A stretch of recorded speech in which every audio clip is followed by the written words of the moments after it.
is still struggling to unlock the secrets of the universe. But we've come a long way from the idea that we exist in a kind of giant machine, controlled by ancient laws of time and motion. Some of the world's leading physicists, biologists, and psychologists no longer scoff at the idea of ghosts. They believe that beyond the material world lies a universal consciousness in which almost anything is possible.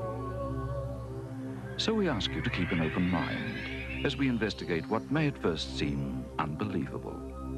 The idea that a mysterious energy, something beyond our understanding of life and death, can be trapped inside a building. We are on a journey into the unknown, which with its twists and turns will explore both the new frontiers of science and the hidden depths of the human mind. And every place we visit will have the reputation of being haunted.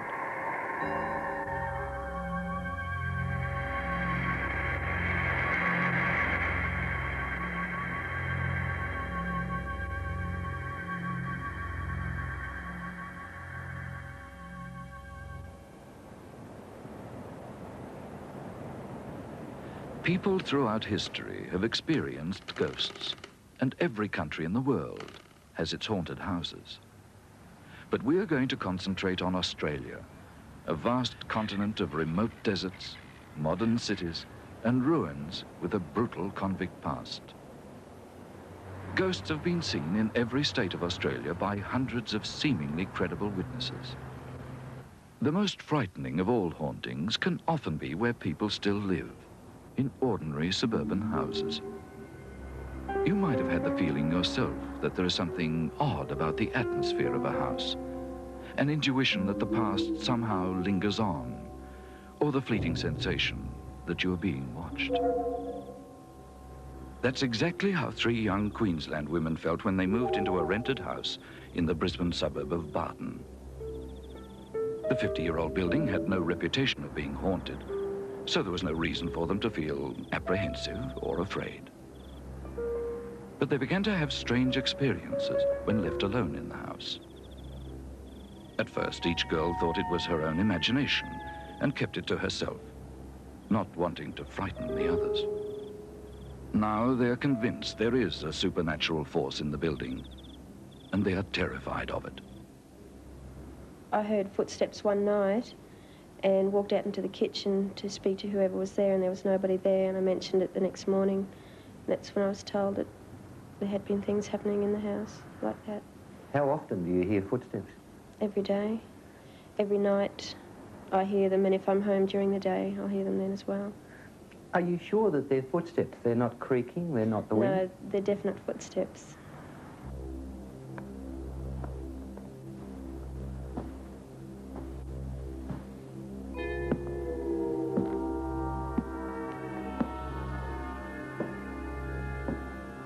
When you are in the house, you never really do feel alone.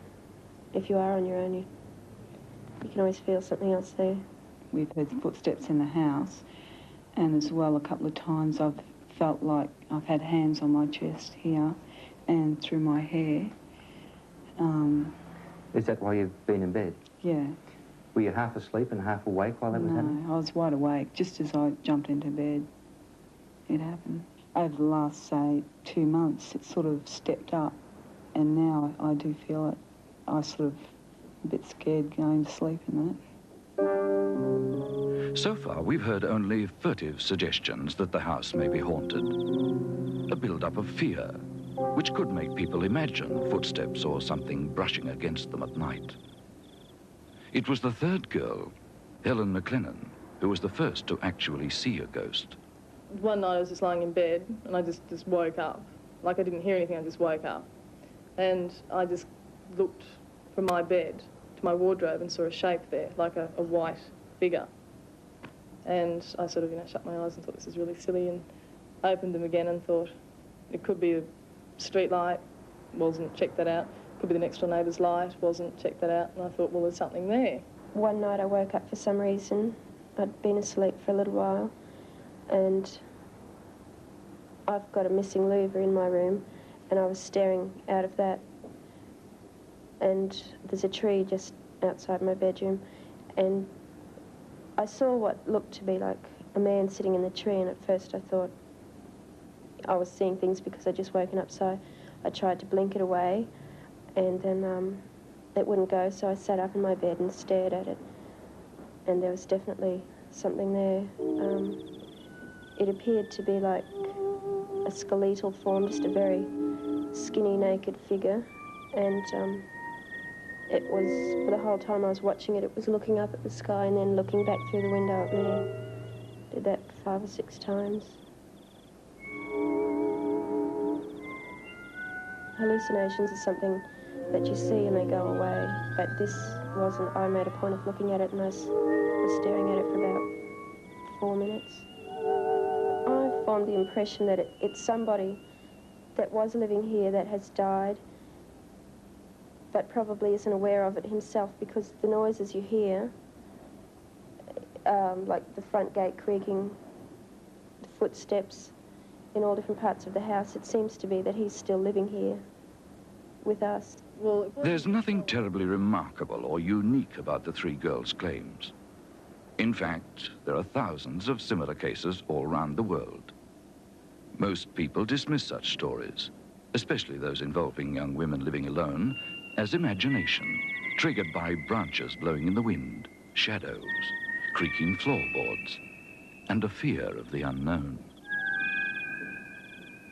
Yet there are reasons to believe that Maria did actually see something crouching in the tree outside her bedroom window, saw it clearly, watched it move, and experienced real terror. She has described it in precise detail, and has nothing to gain and everything to lose by lying about it. Like all the witnesses in this program, she received no payment, yet was willing to risk being ridiculed for telling her story on television. The real question is, was the ghost crouching in the branches an hallucination which existed only in Maria's mind, or did it have a reality of its own? Even psychiatrists can't explain why some buildings seem to produce ghosts, even if they are hallucinations, and other buildings don't. The puzzling fact is that some Australian hauntings go back more than a century, and during that time, generations of people with no connection to each other have seen a ghost in the same building.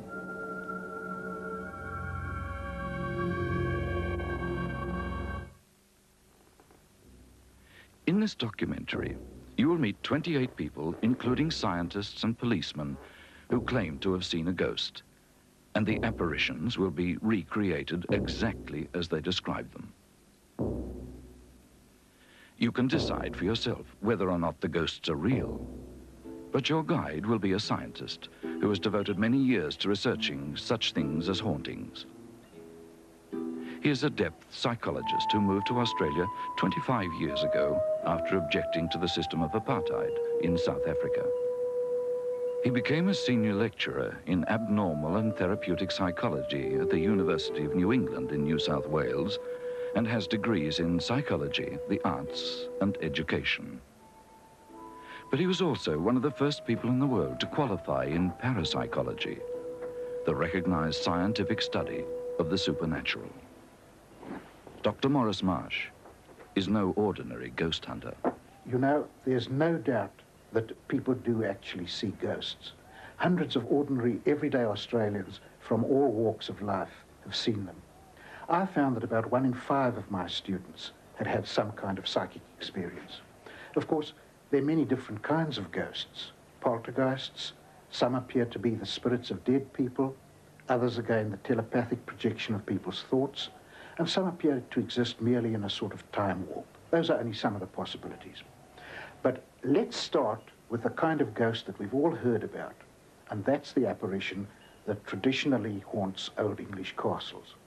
You might be surprised to hear that Australia, although a relatively young society, has what might be called historic haunts.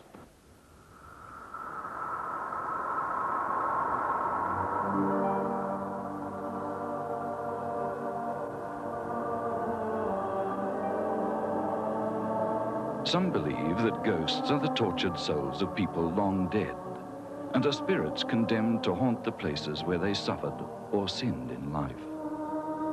If that is true, then there can be no better place to look than Port Arthur convict settlement in Tasmania, a place once described as hell on earth. More than a century ago, shiploads of convicts, men, women and children, were transported here from England for crimes which could be as petty as stealing a loaf of bread. At Port Arthur, these prisoners were often subjected to the most inhuman treatment imaginable, chained for weeks at a time, forbidden to speak, whipped, or even hanged for their misdemeanors. Death was often the only escape from the tyranny of British colonial law. Port Arthur was guarded by armed sentries and savage bulldogs chained together on a narrow isthmus separating the prison from the mainland. Convicts were forced to suffer or die here, not in their hundreds, but in their thousands. And many people who now work in the gloomy ruins of Port Arthur believe that ghosts haunt the settlement.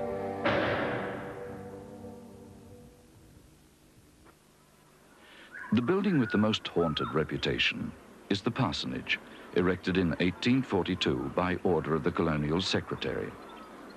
The parsonage and all other historic buildings in the old convict settlement are now being restored by the Tasmanian government as the Port Arthur Conservation Project. These building contractors used to believe that ghosts are invented by people with wild imaginations, but their attitude changed dramatically when they were given the job of renovating the old parsonage. The men lived several hours' drive away in Launceston, and so they decided to sleep overnight in the parsonage during the contract period. It was quite often that as we were coming on down the back section there, we could hear this knocking noise, and well, to me it sounded as though it was coming from the roof. And I wasn't the only one that heard it. At different stages, we all heard it. When I first came down here, it all sort of was a bit of a joke between all the blokes, you know, and by the time we left the place, it was no longer a joke. It got pretty serious. We'd just suddenly go cold, and you could feel the cold coming through you. At this stage, did you believe in ghosts? No. No, I never ever believed in ghosts at all. What was the most dramatic thing that happened to you then? Well, there was one night I came down from the hotel, we had tea, and we were walking, well, I was by myself, I was walking down from the hotel, and went through the kitchen and went to the room where I was sleeping, and I went to put the light on, and as I put the light on, I just got this glimpse of this image of a woman in the corner. I could see right through, I could see the wall behind her and my bed. You know, I just said, well, you're seeing things, you know. And I tried to convince myself that it was my mind. There was a light, probably, as I switched the light on. But as I started to undress to go to bed, I took my overalls off. I just taken the straps off, and I was standing by the fire, and all of a sudden the curtains came flying off the wall.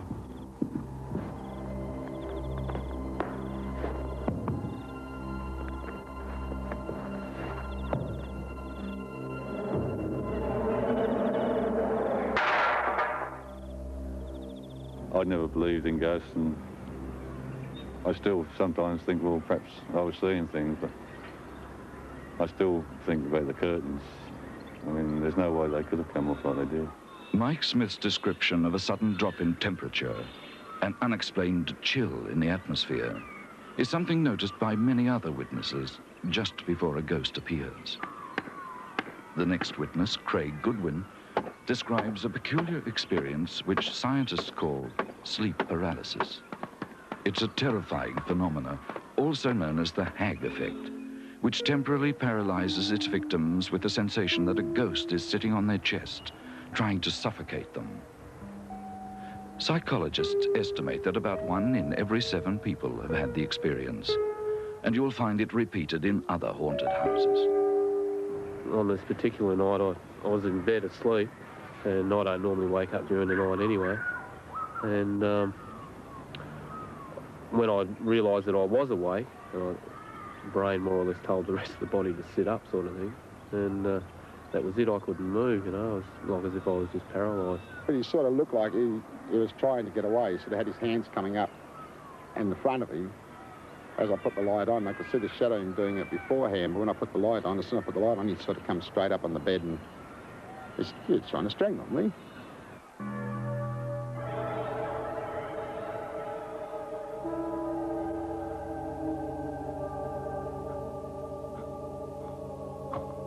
Many people will dismiss the builder's story as nonsense and say they jumped at shadows after working themselves into a state of fear over the old building. But they're not the only ones to report ghostly happenings at the parsonage. And phantoms seem to have haunted the same site for at least 112 years. An architect, an archaeologist, and an historical botanist employed by the restoration project also claim to have had strange experiences at Port Arthur. A ghost was first recorded here by a visitor from Hobart, George Grunsell, who stayed in the parsonage as a guest in 1874. Grunsell wrote about it in his memoirs. The judge, Sir Valentine Fleming, was a fellow guest at the parsonage when a most intense light streamed from under the door of a room on the opposite side of the landing.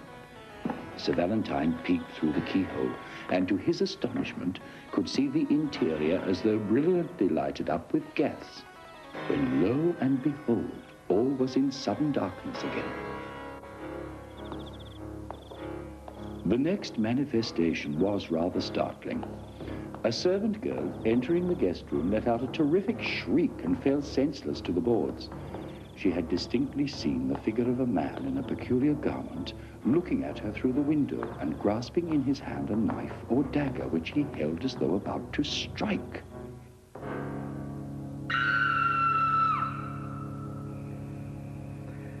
If many people experience noises, lights and apparitions in the same building, it's very difficult to say that they're all merely imagining it. In fact, there are many theories to account for haunts, and one of them is called the psychic ether hypothesis. This theory suggests that an intense emotional experience, like the suffering of the convicts at Port Arthur, can somehow alter the space in which it's released. It's almost as if the energy of those long-dead convicts had somehow embedded itself in the surroundings and under favourable circumstances could play itself over and over again like a video recording. Many people that have psychic experiences don't talk about them for fear of being thought odd or laughed at. But those who witness ghosts are often the very people in our society who are appointed to investigate facts honestly and objectively. Sydney's Rose Bay Police Station is a strange building with an even stranger history. The station is in a converted two-storey terrace built last century to serve as the gatehouse for an old mansion called Woollahra. There's some evidence that convicts were whipped on the site in the early 1800s, and according to local legend, the old gatehouse later became a brothel where a certain Captain Piper kept ladies of ill repute. Over the years, the road has been rebuilt higher and higher, and the original front door is now underground.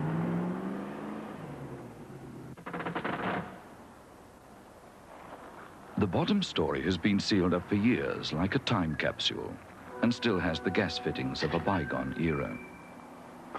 But police don't use the lower level and certainly never go down there at night. They're too afraid. Sergeant Dennis Stevenson and his colleagues have never seen a ghost, but they're convinced they hear one. Some junior constables are so afraid they refuse to work alone in the building at night. And one of the policewomen wears a string of garlic around her neck to ward off evil spirits. You have the presence, or you feel the presence of someone standing right next to you, ready to touch you on the shoulder. Then you sort of look around, and of course there's no one there. Then you continue on, and of course the presence there will come again. The switchboard here kept on operating. The buttons on this thing here would move to and fro, and the phones would ring. All this stuff was all moving. The panels were all moving. But I've had other matters here, though I've been standing there at the typewriter over here. And of course, I'll be busy typing, doing something here. You hear the sound of footsteps walking towards you. So just a moment, please. And when you finish, you look up, and no one's there. Heard the footsteps outside. It's like a feeling of a presence behind you when you know someone's there or you feel you're being watched. That's about it. It's a strange sort of place.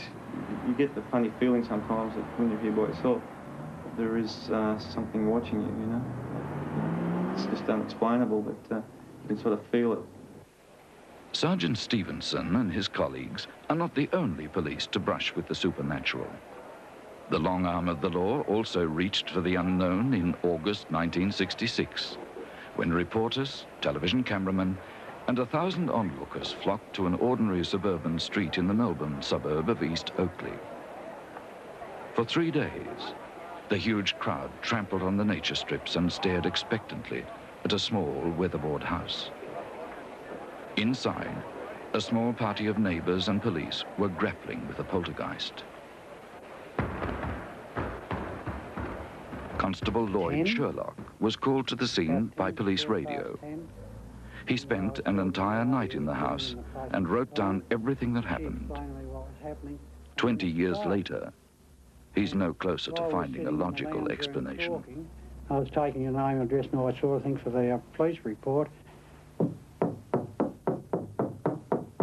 Started on the wall, which seemed to be on the outside.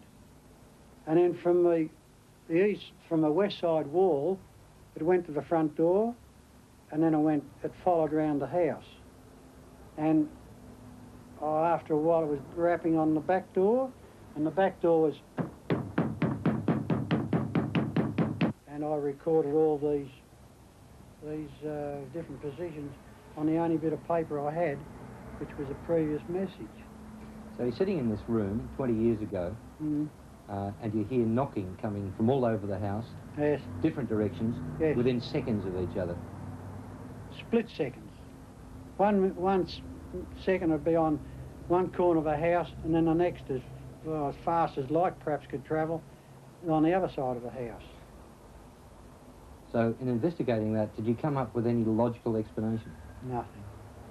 Even after 20-odd years, it still amazes me.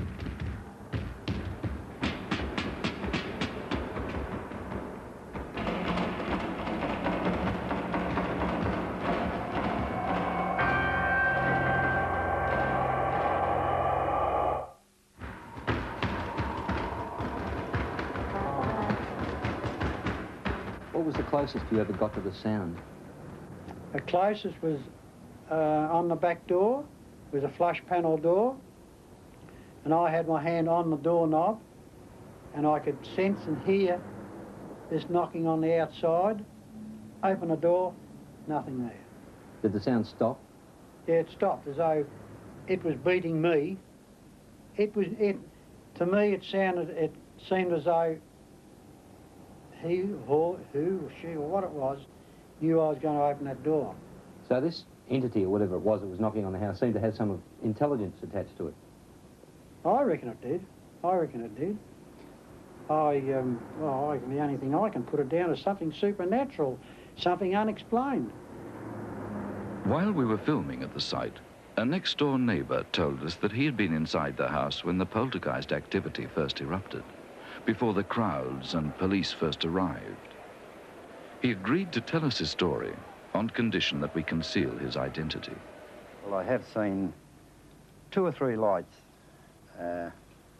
only about 8 inches long, similar to a small fluorescent lighting. And I've seen that on about 3 occasions, and on different nights. Were these lights moving? Absolutely. Inside the house? Inside the house.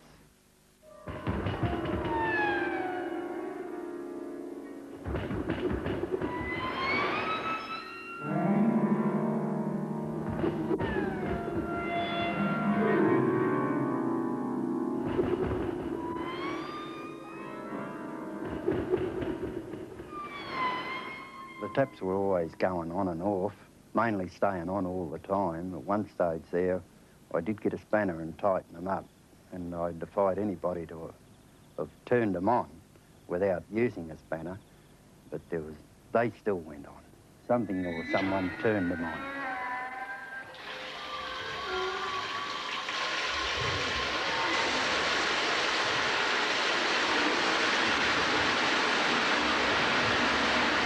I've seen the bed being more or less rocked like a rocker, and then at times the kids getting jumped up and down, thumped up and down as if you were pushing the bed up and down all the time. Is there any way the children could have been doing that themselves? No, no way in the world, no way in the world. So did it appear as if some other force was doing it? Absolutely. What was the state of the children when this was happening? Oh, they were in a bad way, a real bad way. Poltergeists are rarer than conventional hauntings, and they seem to have a much more devastating effect on those who suffer them at close quarters. It took the woman and her 2 daughters several years to fully recover from the experience. But when they moved out of the house, the activity suddenly stopped. Poltergeist cases, like the one we've just seen, have got nothing to do with ghosts whatsoever. They centre around a particular person rather than a particular place, like this 13-year-old girl that I've got on the screen. In her presence, things appeared and disappeared mysteriously, and objects were thrown around the room. She believed that it was a devil, Dracu, who was doing it. And occasionally, when he got annoyed with her, he would bite her and scratch her, like these marks that you see on the cheek at the moment. I've investigated 12 poltergeist cases, 6 of which turned out to be genuine.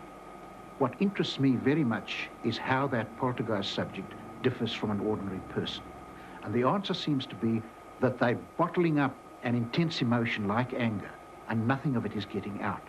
When I succeed in getting them to release that anger, the disturbances stop.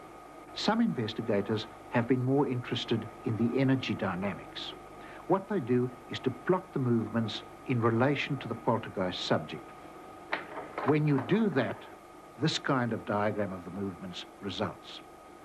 From the information, the type of energy field that could be producing the movements can be worked out. The energy appears to be swirling around the person, building up and collapsing as it does so, something like an electric fan rotating and blowing pieces of paper about. Poltergeist energy is being explored for its military applications. The Russians, for example, have someone who can stop a frog's heart beating using such energy. It seems that in poltergeist cases at least, it's the special power of a living person which produces the disturbance. But that's not the traditional explanation for a ghost. Some people with religious views believe that evil spirits or demons can haunt a house and are hostile and destructive towards living people in it. To investigate this possibility, we must go to a former hospital 97 kilometres east of Perth. The old township of York stands like a time capsule in the Avon Valley, a fertile district on the edge of the West Australian desert. The town flourished in the 1880s as a staging post between Perth and the gold diggings. But in 1894, a railway to the goldfields bypassed York, and the town was neglected for more than half a century. The old York Hospital was built in 1896 to serve the farming district, and is on the site of a convict depot opposite the town cemetery. The hospital was used mainly by poorer residents. Wealthier people were nursed in their own home, where surgery was carried out on the kitchen table or in the patient's room. The building is now owned by the National Trust, which leases it to the state government as a youth hostel. In January 1980, a group of 5 adults and 28 children from a little athletics club 144 kilometres away travelled to York Hospital for a camping holiday. But their holiday was to become a nightmare. We were told not to go upstairs at all. Did you go upstairs at any stage? Yes, we went up the first night. The reason we went up the first night, because it was such a very, very hot time, and the children were very hot. And I suggested, if we had a look upstairs, being up high, there may be more breeze coming through for the children to sleep up there. And, of course, Paul and Mrs. Kramer went upstairs.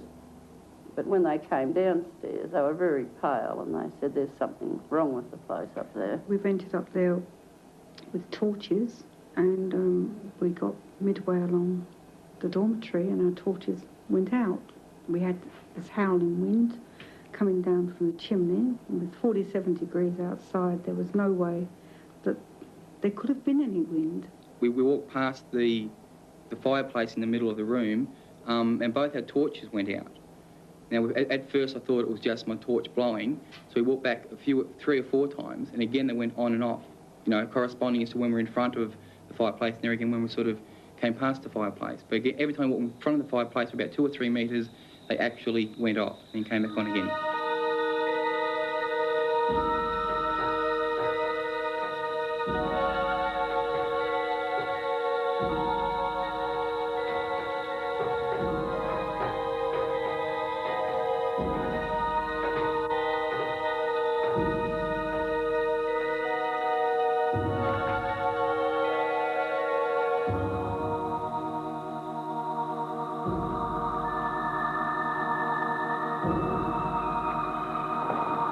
It's very hard to explain. These things happen, you know your torch has gone out, and you know the other person's torch has gone out. We sort of looked at the torches to see if there's anything wrong with them. As I say, they came back on their own accord.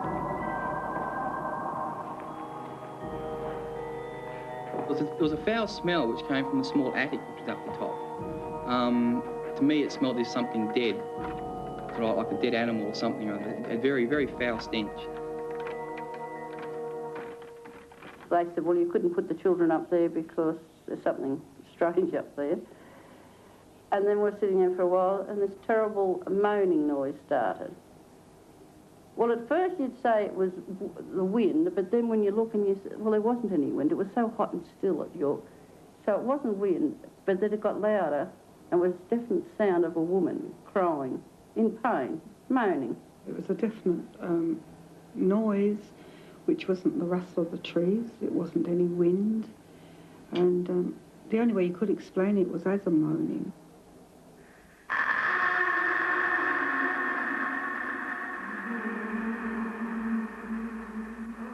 It was frightening. It was very frightening because you'd swear there was someone up there in terrible pain. But I mean, because there wasn't anyone there. Why did you not leave then? Well, we're in a position, to be honest with you. As I said, we hired a bus, and Maureen's husband was kind enough to take the day off and drive us there, and he was to pick us up in a week's time, and that's all we could do. We had no transport there. We didn't have a car. Little did we know these kind of things would happen. I mean, you wouldn't have gone in the first place, would you? But at this early stage, did you think the building was haunted, or did you think something else? Mrs. Kramer had thought the place was haunted. And of course, I said, don't be stupid. You're imagining, your imagination's running a little bit wild here. And of course, Paul said to me, you know, Mum, there's something definitely wrong here. Well, the first thing that happened that morning, Maureen and I got up to get the children's breakfast. We went into the kitchen. We got the milk. And I had this crockery jug, which I put on the bench. And I walked across to Maureen. And the next thing, out of the corner of my eye, I could see this jug lift and come across, just float straight across the room at it. I just stood there watching it. I couldn't believe my eye as it moved, and it came to the end, and instead of toppling off like things normally do, it just floated.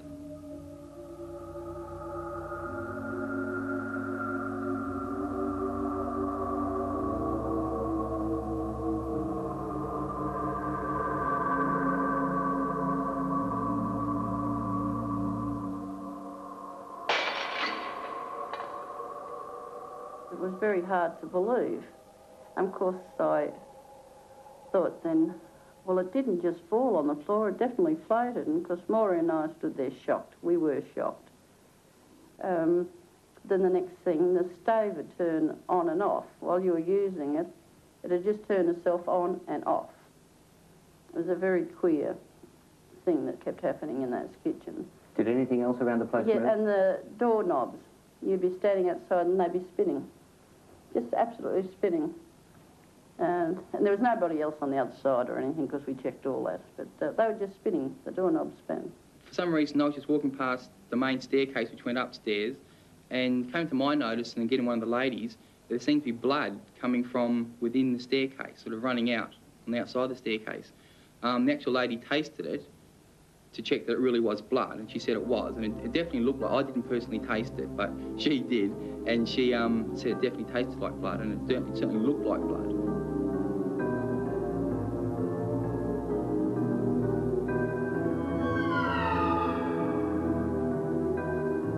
It was trickling out at probably a constant rate. It sort of, if I was sort of trying to give you a quantity, it probably would have been, probably, if I mopped it up, I might have probably filled a full face cloth type thing if I mopped it up.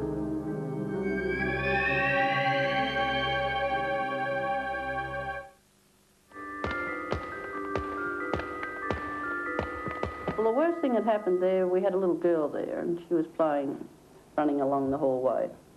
And the next thing she screamed, and of course when she came down to us, her wrist was cut right open. Terrible gash she had. The girl was actually somehow thrown through the window, arm first. She, I think, from memory serves, she had 12 or 15 stitches inserted in her arm.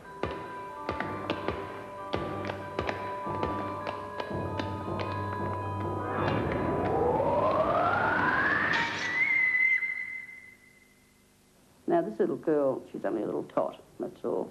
It would be impossible for her to fall and her arm to go through that glass. It was too high for the child. How high was the glass from the floor? Probably at 3.5 to 4 foot.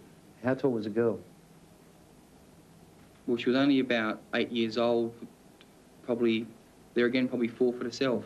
They had to get a plank of wood and smash the glass out. It's the only way you could get it out. So we couldn't work it out.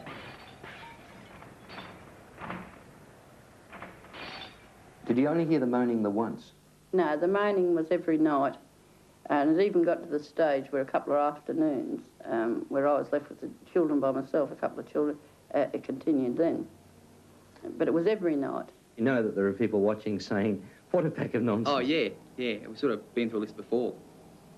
But just, things happen, you sort of tell them as you see them. But this really did happen? Oh, yeah. The 3 witnesses say the frightening phenomena continued at York Hostel for 4 days without anyone seeing a ghost. But they suspected the disturbances were coming from the locked room upstairs, where Paul Harrison and Maureen Kramer first experienced a foul smell and cold wind. Legend has it that in the old days, patients who had died and those who were about to die were kept together in that section of the hospital. Locals call it the morgue or dying room. And it's said that on certain nights, the ghost of a former matron who died violently at the old hospital can be heard moaning as it wanders along the upstairs wards. On the final night of their stay, something happened which forced the 3 adults to gather their courage and pay a last visit to the dying room on the top floor. I saw what I can only describe as an apparition on the stairs. It's just like a fleeting object. I can't really describe what it was. All I know is it absolutely petrified me. She said to me, there's something floating up the staircase. Because as we turned around and looked at her, her face had changed completely. You'd never recognise the woman. At first I got frightened. I would have said the woman had had a stroke because her face was so twisted you wouldn't have recognised her. Apparently, from what I can gather, I knew nothing else for a few minutes, and then we heard this almighty bang. An extremely loud explosion seemed to come from, well, you know, very close. Originally we thought it was a gas heater or a water heater or something blowing up.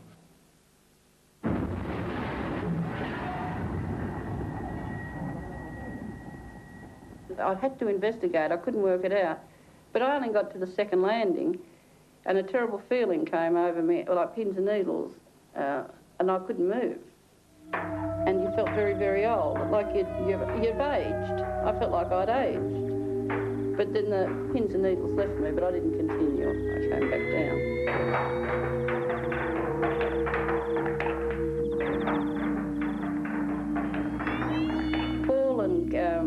Kramer continued up and looked in this small room. It was open. It actually blown open and it was fixed right the way back. The bolt was back and the lock was off. Did you get any sensation while you were there from that particular room?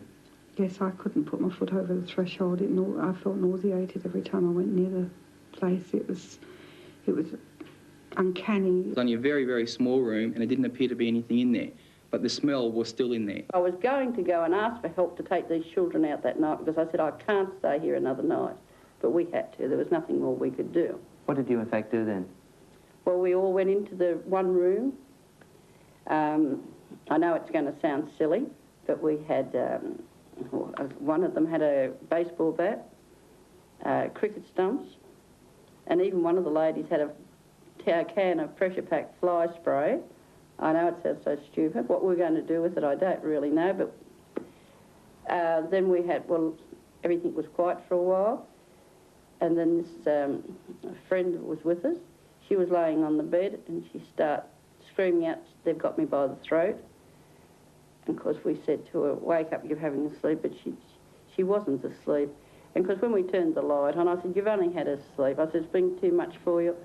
But when we looked, there's definite marks on her throat. And of course I think that was the last straw. I mean, that definitely, she said she had me by the throat and there was definite marks on that woman's throat. She said to me, don't go on your bed, there's something at your window, Joan. And I said to her, no, I said, there's nothing at the window. But I did, I pulled the curtain back and there was a figure at the window. Can you describe it? It was a very big woman, very, very big woman, like matronly sort of a woman. And all you can see, it was the body, the head, but her arms were folded like that. Yet I lifted the curtain, and it shows you what shock does to people, because I must have been in shock. I just kept staring at it.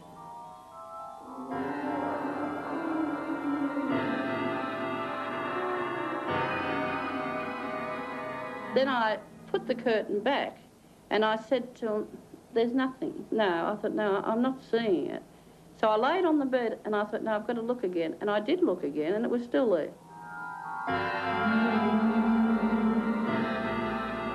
The next morning, we were up, out, and waiting for that bus. I really can't give an explanation. A lot of things just happened. I've got no explanation whatsoever. I'm absolutely stumped.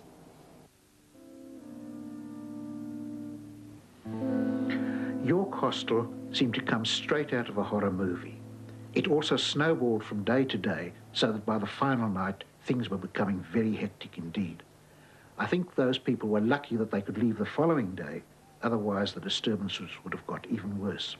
When children are involved in a group like that, it's best to get them out as quickly as possible and back to their own homes. But, you know, in a way, the adults brought all that on themselves, because what they were doing was reliving an ancient fairy story, exploring the forbidden room. They were told that a part of the building was off limits, and they went back to it again and again and again. And every time they did that, the disturbances got worse.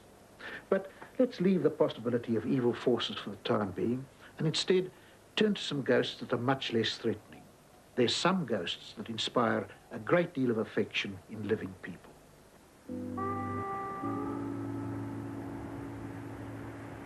The Rocks, a small area nestling in the shadows of Sydney Harbour Bridge, probably has more ghosts per square kilometre than any other spot in the country.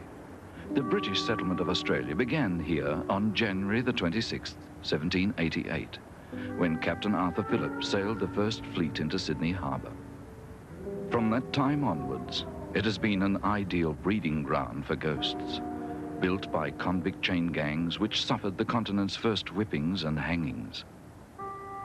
Despite high hopes for the colony, the Rocks became a haven for thugs, drunks and prostitutes, and the site of Australia's first prison.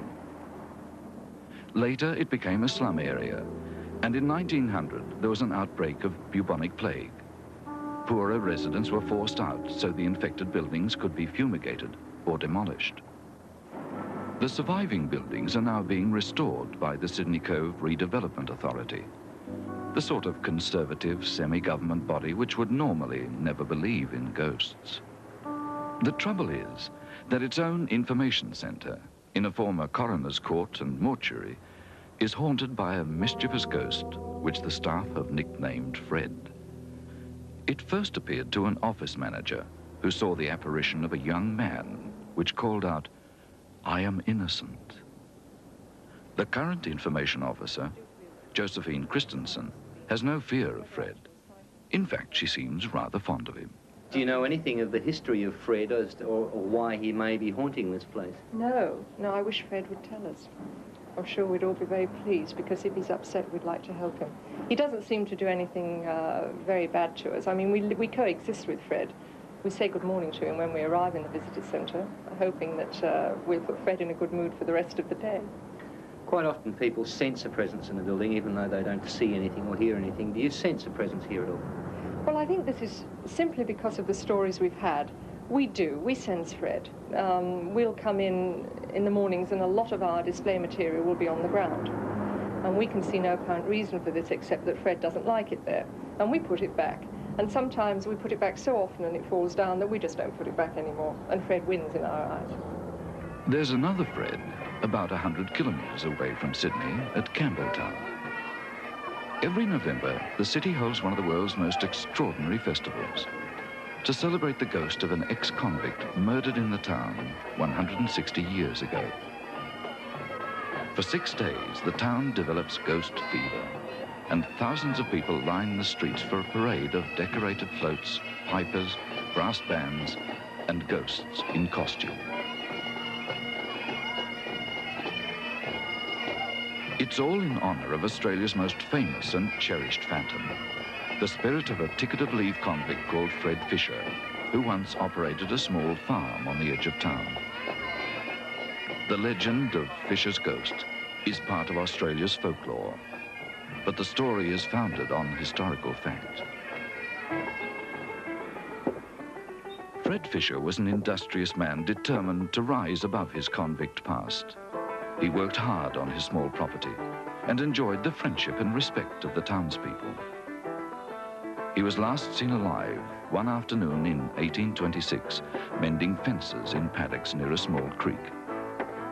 Court records show that while he was working, Fred was visited by a more prosperous farmer called George Worrell, who argued with him over the location of the boundary between their two properties. But the terrible fate of Fred Fisher wasn't discovered until months later.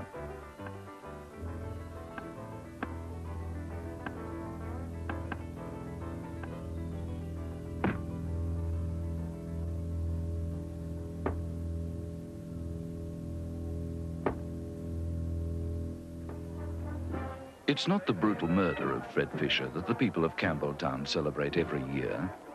It's his ghost.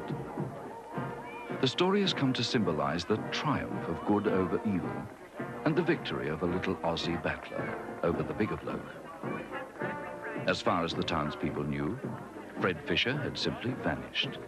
And in the weeks that followed, George Worrell fabricated the story that Fisher had sold him his farm before fleeing to England to escape a forgery charge. Worrell began selling up Fisher's goods, and although the townsfolk were suspicious, nothing could be proved. He had disposed of Fisher's body by dragging it to a small creek and burying it in a shallow grave. About 3 months after Fisher's disappearance, a local resident, John Farley, came rushing white-faced into the local pub, claiming he had seen Fisher's ghost sitting on the handrail of a fence. He said the apparition had slowly turned and pointed towards the creek, and a short time later, Aboriginal trackers guided police to the body at the exact spot indicated by the ghost. Worrell was arrested, convicted, and hanged for the crime. The story became legend, and for the past century and a half, locals have claimed that Fisher's ghost can sometimes still be seen sitting on the fence, pointing accusingly to where he was dragged by his murderer. The historic Princess Theatre in Melbourne is the home of a third well-loved ghost called Fred. It's the apparition of a noted opera singer, Frederick Baker, who died in the theatre under the most bizarre circumstances imaginable. On March the 3rd, 1888, Frederick was playing the demonic role of Mephistopheles in a production of Faust. In the final scene of the opera, Mephistopheles returns to Hades with Faust, and Fred, in crimson costume, descended to hell amid theatrical smoke and flames through the stage trapdoor. A platform operated by ropes and pulleys carried Fred below, but he suffered a heart attack on the way down and died without speaking another word. It seems Fred couldn't accept missing out on the final bow, because from the moment he died, strange events were recorded at the Princess Theatre. His ghost has become a theatrical legend.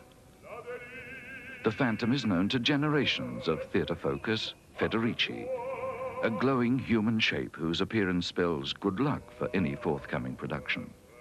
And Federici has appeared to scores of people over the past century. As a matter of fact, it was right here. I was sitting where I am standing now, and my back was towards the house, and Malcolm Phillips, who was directing the play, unfortunately Malcolm's now dead, but he was looking out into the theatre and he said, "There he is, the poor old bastard." And I said, "Who?" And he said, Fred, he's out there in the circle. So I really had to build myself up to it. It was not my favourite moment at that moment of time. And I turned round, and there he was, up there in the circle. And the theatre had gone cold. And I became conscious of the smell like old lavender. You know that type of smell if you go into an elderly lady's home and you get open linen drawers and you get that strange lavender type smell. But what we saw was a shape of white light like that, with a diffused grey light around it. All I can say is that's what happened to me right here on this stage, and whatever it was up there. We've just seen two non-threatening but very different ghosts. Federici at the Princess Theatre seems to linger on for no apparent purpose. Fisher's ghost suggests two possibilities. The first is that his spirit survived death and came back to give information about the murder. The second possibility is that his observer gained telepathic information from the murderer's mind and dramatized this up into a projected apparition. But our next ghost is quite different. In fact, it may not be a ghost at all. It's a kind of force which brings out the violence in people, and it exists in Clarkfield Hotel, which has the reputation of being the most haunted building in Australia.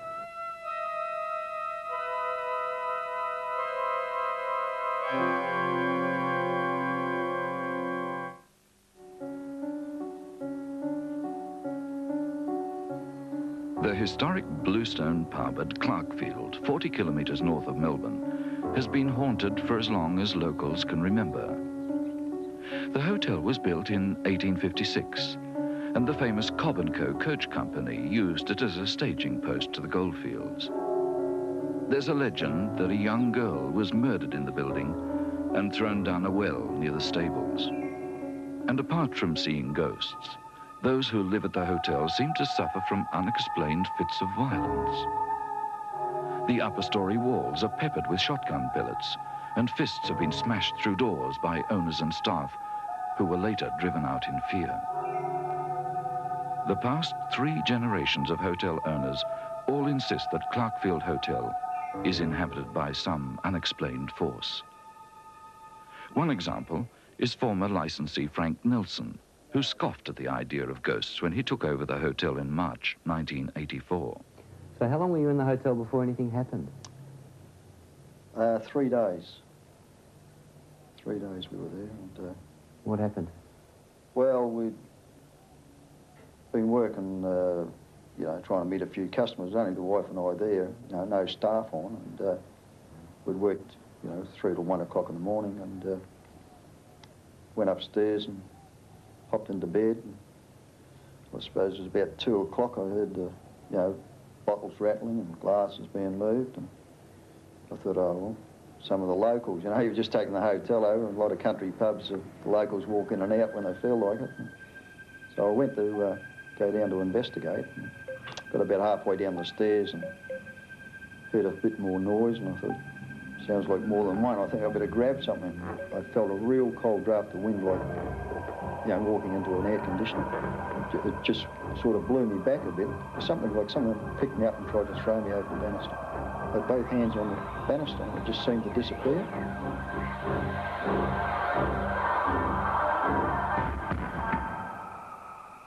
Didn't feel any pain, but when I went to get up, my foot was sort of twisted back around. When I went to the hospital, they said it was impossible for me just to fall downstairs, that I would have had to fall from a height because it was shattered in 3 places and I had to have 3 steel pins inserted.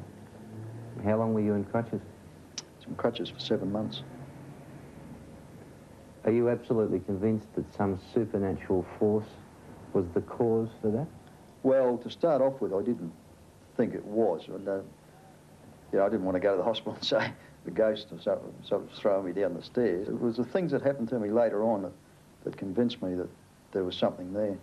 The thing that frightened me the most, I used to have my name called out at night, and this had happened 2 or 3 times a week. And I'd get out of bed and think, you know, someone wants to buy some beer after hours or something like that, you know.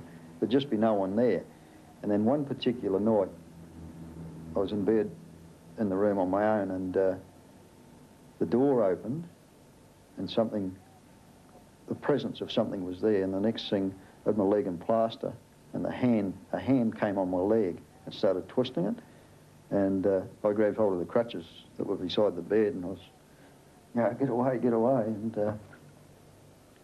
Was the room in darkness? It was in darkness. Anyway, I got up and I put the light on, and the door had shut again, so I put the deadlock on it, hopped back in the bed, and the door opened, and that was it. I just lay there going hot and cold. The current cook is Graham Fairley. 3 of his predecessors were affected by ghosts. 2 became violent and had to be taken away by police. The other eventually fled the building in terror. Graham doesn't think he'll last much longer either. I tell you, if you look out here now, you'll see it's a nice country, it's country-style living, country scene. It looks really nice at this stage, this time of the day. But at night time, if you come up here, and you just happen to be looking out here, I don't know what it is. It's maybe that well, there's a well down there, there's that tree there, but you get a very cold feeling, just comes really chilling, blood chilling, and it comes all over your body, and you just can't stand it any longer. You just say, I can't explain why it is. Do you look through that window anymore? Not after the first 3 times, no. No more. Have you ever seen anything as you look out there? Yes. Actually, one night the second night I was here, I was looking out and I was looking at that tree, and it's quite a nice tree, but all of a sudden, there was this face of a man, a person, was like peering at me out of the tree, and I looked, and I thought, oh, it must be the light or some, I don't know what, I can't explain it. So I looked again and had a close look, and no matter which way the tree was blowing, that face stood still. All the branches were blowing, and but that face stood stock still, staring at me. What effect did that have on you? Well, that's it. I just closed it. That's why I'm leaving, to be honest, you know. I mean, that's just incredible. I have experienced a mist early in the morning in the kitchen. You walk down, there's no mist anywhere. You go into the kitchen, it's just full of mist, like a fog. Since I've been here 3 times, I've seen all the animals just go berserk at night. The whole lot of them, from the rabbits to the dogs, the donkeys, the goats, the ducks, they'll just all go berserk, crazy. We're running around in the paddock out there, just unbelievable. And one night I got the manager, I said, Steve, we better go down and check this out, thinking it might have been a fox or something like that. We went down there was nothing there, and they were still going all berserk, just all running around in circles. Incredible.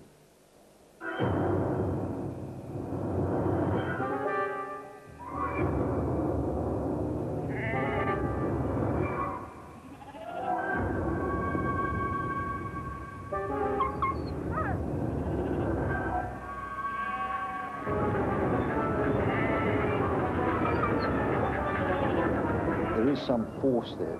Whatever it is, I couldn't explain it, you know. It's something that, you know, really gets to you after a while. You're starting to look over your shoulder when you walk upstairs at night. I hope you're in good spirits after your visit to Clarkfield Hotel. Unfortunately, that was another case in which people got hurt. In haunts like that, two factors seem to be involved. The first is in the building, and in only 13% of cases does exorcism clear that. In another 13%, it makes things worse. The second factor is the personality of the observers, and personality is very difficult to change. So perhaps the most practical thing that you can do is to move out of the haunted building. But our next ghost is much more attractive. In fact, she's my favorite in this series, and I'm sure you'll like her too. She's a sexy young lady in a red bikini who haunts a modern house in Adelaide. As the story develops, ask yourself what meaning she could have for the man who is the one person at a crowded party who could see her. She's a ghost whose symbolic qualities exceed even her considerable ghostly attractions.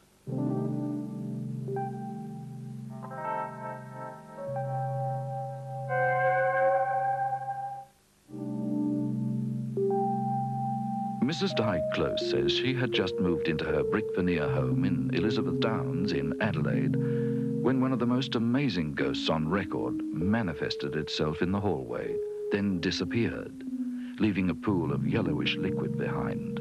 She was small, about 5'2", very attractive, shoulder-length brown hair, always wore a bikini. How did she behave? Aggressively to begin with, very much so. I woke up one night and I felt that I was being strangled. I could feel this pressure around my throat. Things would get broken in the house. The whole house just seemed one of aggression, depression. It was just an awful feeling. Di's friends thought she'd gone mad at first. But then one by one, visitors to the house also began to see the ghost, and it made almost daily appearances. It was an experience which gave vehicle welder Brian Hall the shock of his life. Oh, there was a party going on, and my parents were invited, and I was on my own single, so they said, why not come along? Did you know Di Close very well? No, I didn't. My parents did, but I didn't. Did you know about the story of the ghost in the red bikini? No, I'd heard stories of things happening in the house, but not actually a ghost. No. What happened when you went there? Well, I was sitting with my parents and their friends having a drink, and there was a young lady sitting across from me, but on an angle round in the other part of the room, and she was sort of looking at me, giving me the, you know, the nod, you're on your own, I'm on my own.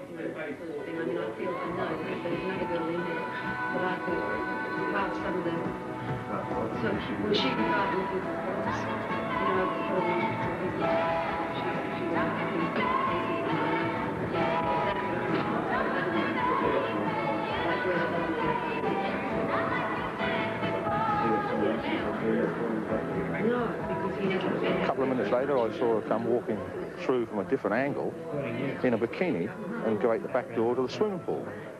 And I thought, that's strange, you know, nobody else in the pool, it's not midsummer. So I got up and walked across to the window, and there she was in the pool. So I went out. I didn't actually speak to her. She was just sort of floating around in the pool.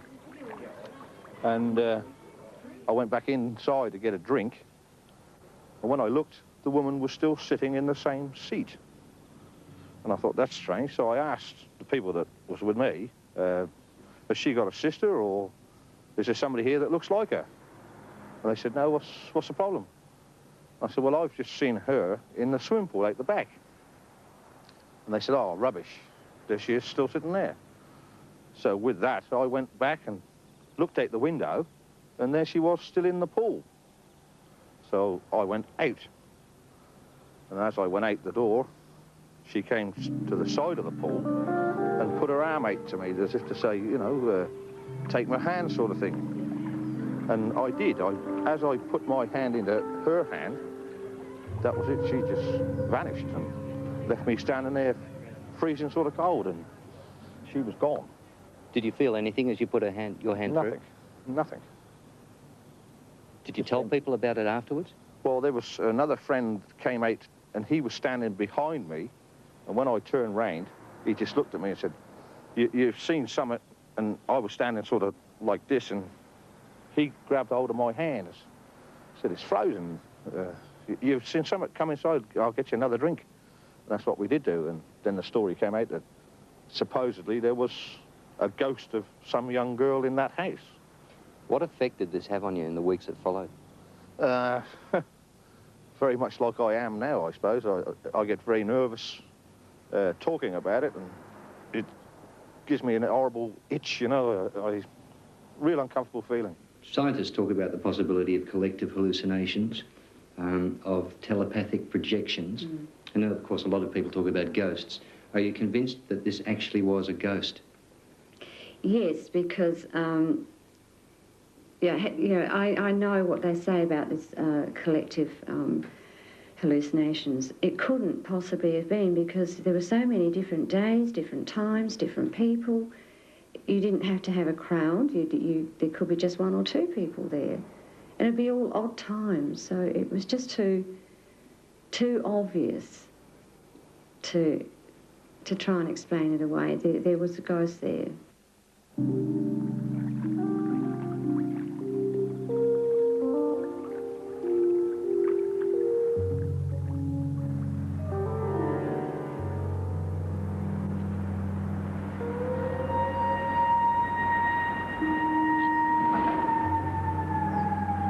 Adelaide's Bikini Ghost is just one example of the ancient belief that spirits can inhabit water. To find another, we must travel more than 2,000 kilometers to where the hulk of a 7,300-ton freighter, the Alkimos, sits abandoned off the Western Australian coast. The old steamer is trapped on rocks and sand just offshore, with the wind singing eerily in her rigging and waves lapping at gaping rents in her side. When the tide is high, she shifts restlessly, as if yearning to head out to sea, and local cray fishermen always give her a wide berth. With the superstition common to all seagoing folk, they believe the Alkimos is cursed. Many of them testify to having seen a dark figure in oilskins, a ghost they call Henry, stalking the deck at night.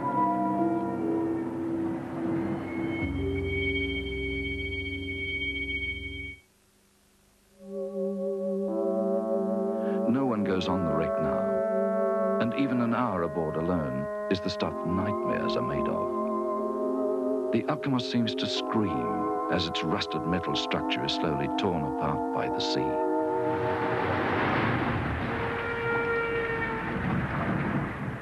Many people believe the Alkimos was a cursed ship even before the ghost appeared. The old wreck has an almost incredible history of ill fortune.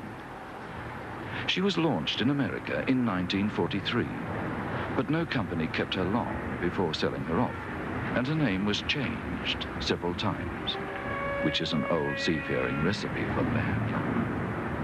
Repairs after constant collisions, breakdowns and groundings had given her an extra 153 millimeters in length by the time she reached Australia, and the Alkimos still seemed bent on her own destruction. She ran aground 250 kilometers north of Perth and later caught fire in the dock. She was ordered to Hong Kong for repairs, but the tow rope snapped and she was driven onto a reef. A second tug which tried to tow her off also caught fire. Then the Alkimos snapped her anchor chain and was permanently grounded. Since then, she has caught fire 6 times, and every attempt to salvage her has met with accident, injury, or death. She has been abandoned for the past decade, and those who do venture aboard never forget the experience. One such witness is Ray Krakauer, an Anzac veteran who's now a local justice of the peace. I was asked to do a bit of looking after it and do a bit of salvage. I spent weeks on it, days on it. I heard talking many times, many times. You hear this guttural talking. Now, the wireless cabin was sealed up with a lock on the door. I heard the Morse key sending out a message. You're saying things go on. And here's a locked room with no one in the room, and the Morse key, a hand Morse key, working itself with no power. While working in the number 3 hatch, removing some degaussing apparatus, out of the darkness, an apparition appeared, almost like a fluorescent light. It was the shape of a person.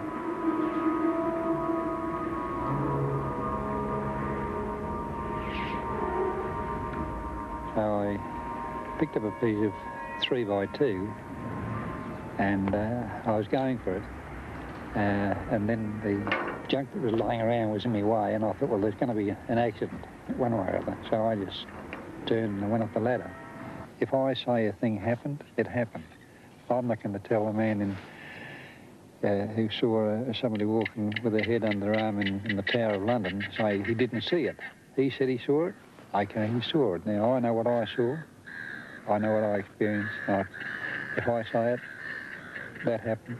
That's what happened.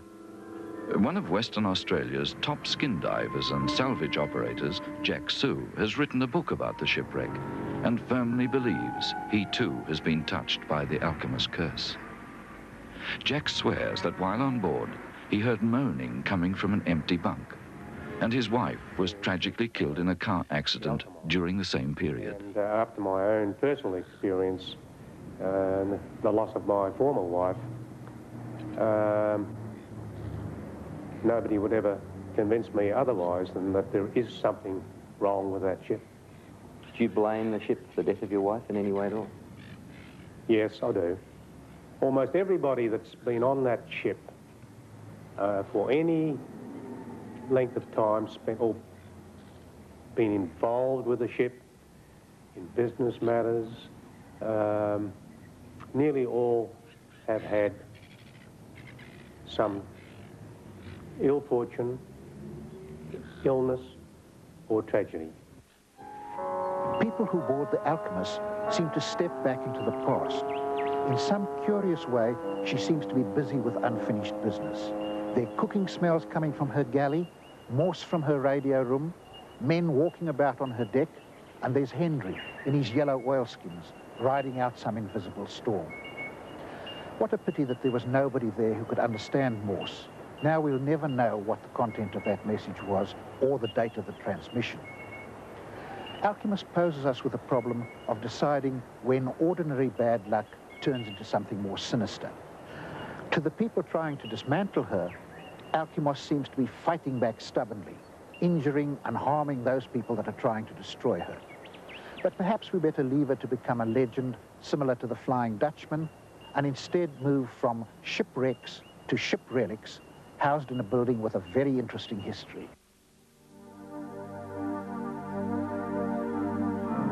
It's hard to imagine a building with a more brutal and tragic past than Fremantle Museum. It was built in the 1860s to house convict men and women who had gone insane after suffering the cruelties of the British penal system. It was called Fremantle Lunatic Asylum, and before the installation of padded cells, prisoners were chained and doused with cold water if they became uncontrollable. The building has had a haunted reputation for as long as people can remember, and according to staff in the old limestone museum, no less than 4 ghosts now roam its rambling corridors.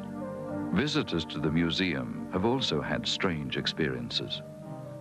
One witness is producer and director Jerry Atkinson, who wrote a play about a ghost and staged it in the museum quadrangle at night. The leading lady, a girl called Judy, was in period costume, and at intermission he followed her into the building to discuss the next scene. And I noticed her going up the steps to the dressing room, because the dressing room was upstairs. And I followed her, calling out, "Judy, I'd like to talk to you about a change in one of the moves." But I didn't get an answer. I noticed her just walking up the steps. There she was in this old gown, And I kept on calling and she didn't answer. And then she went into the dressing room. I saw her go into the dressing room. The door closed. Well, first of all, that was against the rules, because I had a rule in that particular production that door was not to be shut because we had children in the cast. And then I thought perhaps she was a little bit upset, as happens in plays. So I knocked on the door and found it was locked and called out. No answer. I was getting a bit annoyed about this, really. And then all of a sudden, I heard a voice. I turned, and there was the real Judy behind me, coming up the stairs after I'd been up to knock on the door. Well, we opened the door, and when we went in, there wasn't a soul there. And was there any other way out? No, no, there were only windows, and there's a sheer drop. It's the first story. And did you check the room to see if anyone was hiding there? Yes, we did. We looked right round. We couldn't find a soul. Over the years, several staff members have testified to seeing the ghost of a woman which carries a lamp and moans softly as it wanders the museum galleries at night. The ghost seems to be endlessly searching for something, and they believe the apparition is that of a convict woman who went mad with grief after her young daughter was abducted more than a century ago. Records show the woman eventually committed suicide by jumping from the first-floor window of what is now the Investigator Gallery. The ghost seems to react most strongly when young schoolgirls visit the old asylum. Mrs. Emily Johansson, a former museum attendant, witnessed one such incident. At a building with that type of cruelty and sadness, there must be some waves left behind, and that's what I always did feel. When anything had happened, it was always either this agitation or aggression. 3 young teenagers came down from John Curtin High School. All of a sudden, 2 locked this other one in the cell. Louie, stop it! It's not a game anymore. Let me out!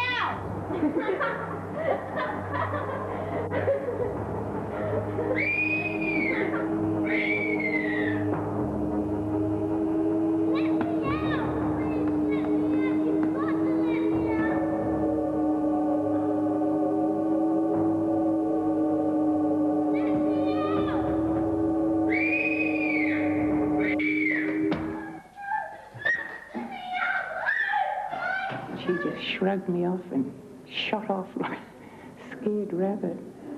But it was the feeling at that time of, I'd say agitation is the term that comes to mind. Is it possible that it was simply the wind? No, oh no, Recherche Gallery, well, you know, it's quite sheltered really. There's no way, not even a gale would come in there.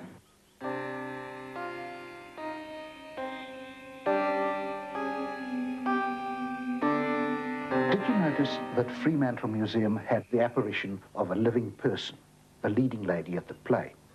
We now know that such apparitions occur when people have out-of-the-body experiences, so that if we could somehow find a way of inducing those out-of-the-body experiences, we could perhaps produce apparitions to order.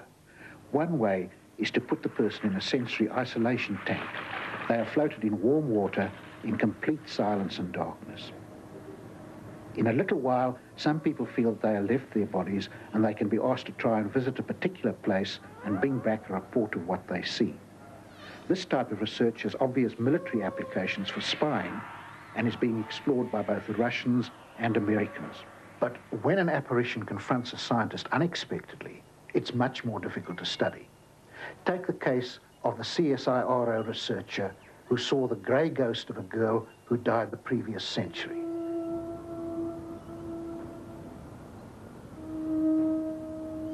The 152-year-old mansion, Stowell House, is Tasmania's headquarters for Australia's scientific research organisation, the CSIRO.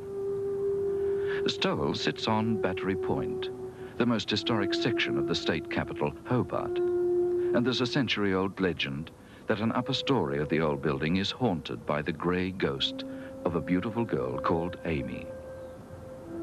Of course, scientists scoffed at the story when they first took over the mansion in 1949. They included the head of research development, Dr. Don Martin, in those days to work back a lot because I was trying to do scientific work as well as administrative. And I noticed that the footsteps down below, which I would go down to investigate to find no one there, and I thought, oh, well, wind and movement in an old building. I used to have an office upstairs, and seated at the desk looking straight at the doorway, I was conscious of this figure of a young woman, I would think, 18 or so, dressed in what appeared, it wasn't in Technicolor, it appeared to be as if it was a grey dress, full skirt, probably a hoop at the bottom. So I'm not sure, I think my impression was half sleeves. But it was, as you got towards the neck and above, it was transparent. I looked up and saw it standing there, then it moved down the corridor to the right. Did it scare you out of your wits? No, I didn't. I was surprised to see it more. I was sort of surprised. My reaction time's fairly slow, I think. Did you think of investigating it or experimenting with it? Oh, no, I didn't. I sort of felt that this was out of my field altogether, being a botanist by training, which is fairly prosaic. Did you believe in ghosts before you saw the apparition? Not consciously, no. No, I'm not a very religious person, but I always felt that anyone who believed in any sort of life after death would have to really consider the possibility that there would be ghosts. You must have thought about it a lot as well. Did you consider the possibility as to whether or not it may be an hallucination of some form? Well, it might be in my mind, but I can't connect it to any past experience which would lead me to think it was just something projected from past experience. You know, I can sympathise with Dr. Martin. In cases like that, where a ghost appears only very infrequently, it's very difficult to set up instruments so that you can investigate it scientifically. Instruments like cameras, tape recorders, recording thermometers, and even infrared detectors have been used to monitor haunted houses. But in our next case, the investigators, most imaginatively, have used a new type of detector which they designed and built themselves.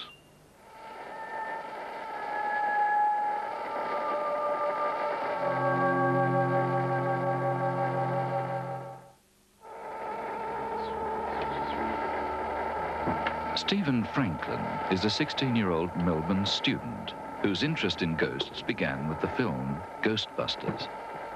He decided that what the filmmakers created as a fantasy, he would try in real life. Stephen is not really your average teenager. At 16 years old, he's been selected as an exchange student to America and is taking part in NASA's summer space program. His two friends, John Wilson and Damien Gould, also 16, are fellow science students. I got my basic inspiration from the movie Ghostbusters, and I approached John after that and asked him whether he could build me equipment that was, they had on the movie. First of all, I thought he was nuts, but then I became interested after he told me what he wanted to do, so I had a go of it, and we kind of had several attempts and built our way up. This here's the transmitter, and it's just like your ordinary FM radio and transmitter, except it works on a much more obscure frequency. And this is our receiver. Now, that receives the transmissions from here. Now, what happens is any electrical fields or disturbances between the two is monitored at the receiver, and we can get a visual output of it here at the oscilloscope, which virtually just tells us what the signal looks like. So put simply, it's a ghost detector? Yeah, or we hope it is. The trio advertised themselves as ready and willing to remove troublesome ghosts from haunted premises. And to their surprise, a woman offered them $500 to rid her restaurant of a poltergeist. They refused the money, but took up the offer and spent a nervous night in the Black Rose restaurant, which is housed in a Victorian terrace in the Melbourne suburb of St Kilda. What did you find? We're not too sure. Overall, well, we think there's possibly something there. What makes you think that? Just the readings we picked up with their equipment. When we returned to the Black Rose restaurant, it was closed down. The woman who asked Stephen and his friends to get rid of the poltergeist had fled the business, leaving no forwarding address. The previous owners said they had no problems with ghosts when running the Black Rose. But when we tracked down the owners before them, it was a different story. Ernst Patzold operated the restaurant in 1978. My concern was one night we were sitting in the Black Horse restaurant, an alcove area. We were sitting there and we heard sort of somebody walk down the stairs because it was old wooden stairs. And I got up and I looked and there was nothing there. And so that was pretty spooky in a way. Did you see anything else happen there?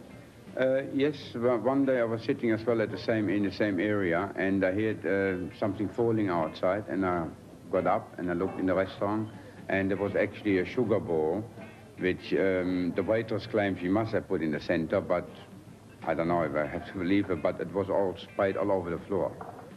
What was the most dramatic thing that happened? Well, the dramatic thing actually happened to my partner, Brian, when he was doing the book upstairs in the office, he was sitting and there was a glass standing just on its own, and all of a sudden it just shattered into virtually a million of pieces. It was incredible, all fine little small particles. Would you be willing to go back to the restaurant, all of you, and see if there is anything there with your equipment? Yeah, we'd love to. Yeah. Not scared to do that? No.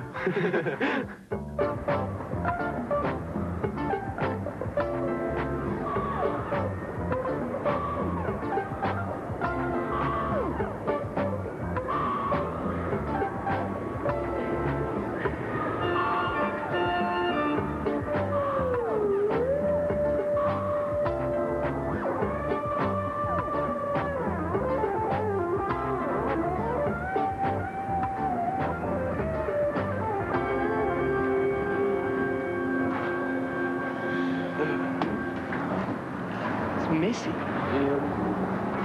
Gonna set the equipment up in the back room? No. Why not? Back where we had it last time.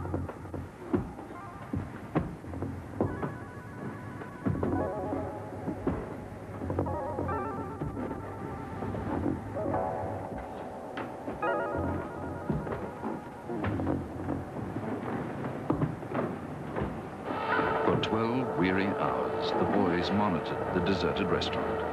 And at one stage, they did manage to record an unexplained energy form on their ghost detector. When we returned, just before dawn, they could hardly keep their eyes open. Several times we've detected something in the energy in the field. Something seems to pass through. Through the field, yeah. We couldn't tell you what it was, but it was a definite something in the field. You don't have any explanation for that? No. Anything apart from that? Yes. While we were downstairs, on several occasions we heard footsteps above, and we've been talking to some other people, and it seems that it's a frequent occurrence. So that's something which could be investigated. Stephen, do you feel as if you've proved that there's anything in this building? Certainly had a go at it. We've tried. I'd like some more proof. Stephen, do you believe there's something here? Yeah, I'd say so. Why do you believe that? I've got a hunch about it, I suppose. And Damien, the official skeptic, do you believe there's anything here? No, nothing. Only it just proves how hard these sort of things are to prove. No one has ever provided unchallengeable proof that ghosts do exist. Recordings and photographs of apparitions are too easily faked, and no scientist has yet managed to convince a ghost to enter his laboratory for examination. The strongest evidence is the testimony of thousands of people around the world who have experienced something beyond the understanding of conventional science. It has not been possible to include interviews with all the witnesses involved in the 14 hauntings in this program. But in each case, at least 3 people claim to have observed supernatural phenomena at the site involved. The girls in Brisbane are supported by 3 other witnesses. There are 4 recent witnesses to the haunting of the parsonage at Port Arthur, and scores of other recorded sightings during the past 112 years.